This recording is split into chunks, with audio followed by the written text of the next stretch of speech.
Good day, my fellow friends. I'm Trisha Mireille Ocampo from Grade 8 Apito. As the Philippines faced the coronavirus pandemic, several countermeasures were imposed to curb its spread.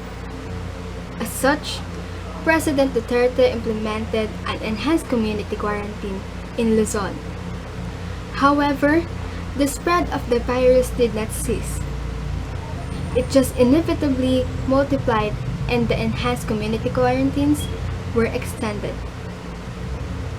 This led to an economic crisis in our country because almost 3/4 of the population suddenly lost their jobs.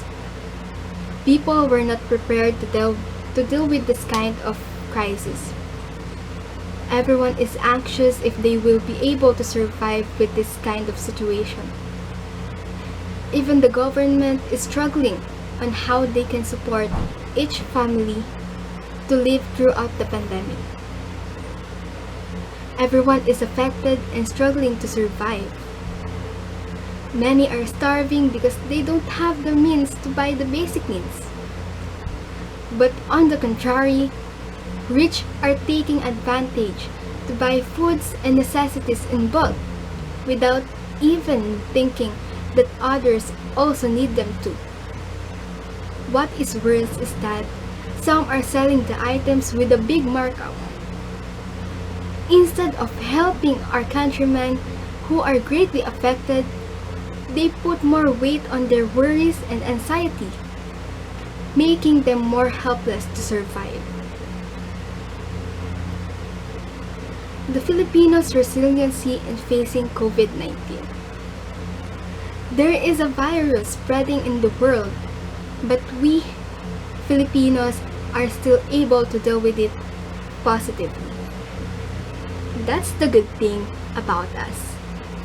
We still find hope even though the world is slowly bursting out of its anger at all of us.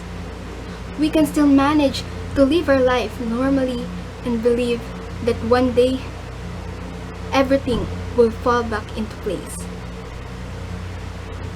Everyone keeps on praying and firmly believes that God has His reasons for allowing these things to happen.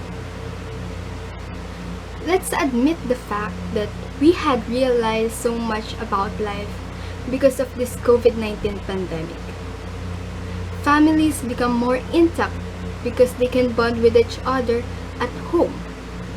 We are given more time to spend with our families, more time to reflect on how far we have gone into this journey of life, and most of all, more time to spend with God through prayers and devotion.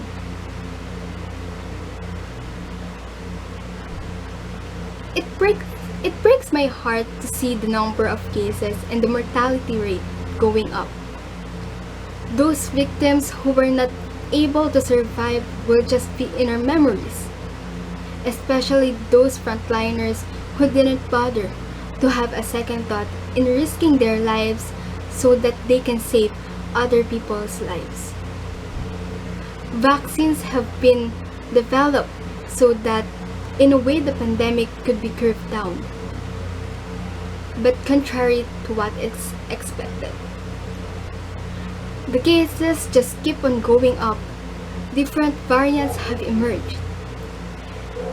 Even first world countries like the United States of America and Japan are experiencing the adverse effects of this pandemic. No one is exempted when the pandemic strikes. Rich or poor, healthy or ill, pretty or unattractive, young or old. Everyone is affected.